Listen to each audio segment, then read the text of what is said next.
6-year-old is going to promote a new name on the Gold Cup Roll of Honour. The Cheltenham Festival is the Olympics and a World Cup of national hunt racing.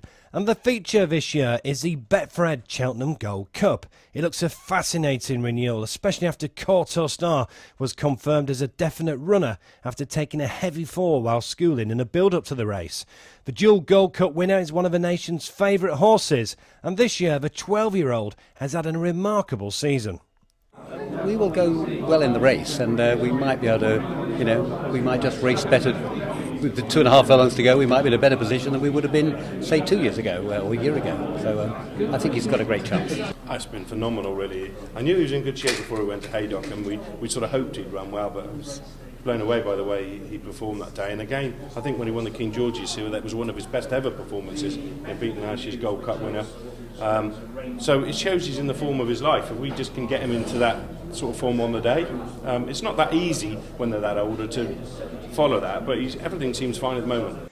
We also have a defending champion, Long Run, lining up this year, who has been defeated twice this season by Courtauld Star. However, trainer Nicky Henderson reports Long Run to be in fine form ahead of the Cheltenham showpiece. We'd got thumped a couple of times by Courtauld. I mean, not thumped at Kempton, in fairness. We were running on really well at the end. But as we know, Cheltenham's a different course to Kempton, which is sharp, and Haydock's very sharp.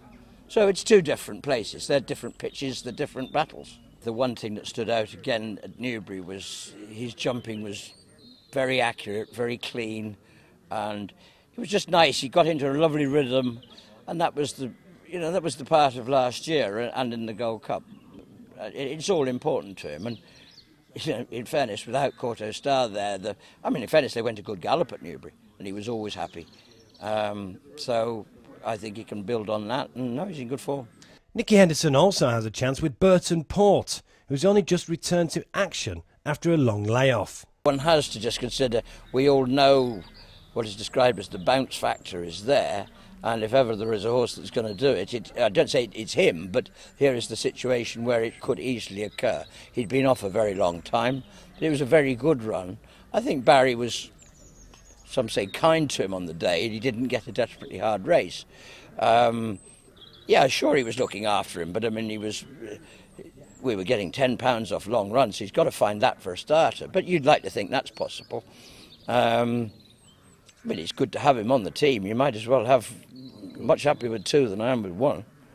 This year, for the first time, the Gold Cup will be sponsored by Betfred, and it'll be a very proud moment for the boss, Fred Doan. You're talking to a lad coming from Salford who never even thought he would ever be able to afford to go to Cheltenham, never mind sponsor the Gold Cup.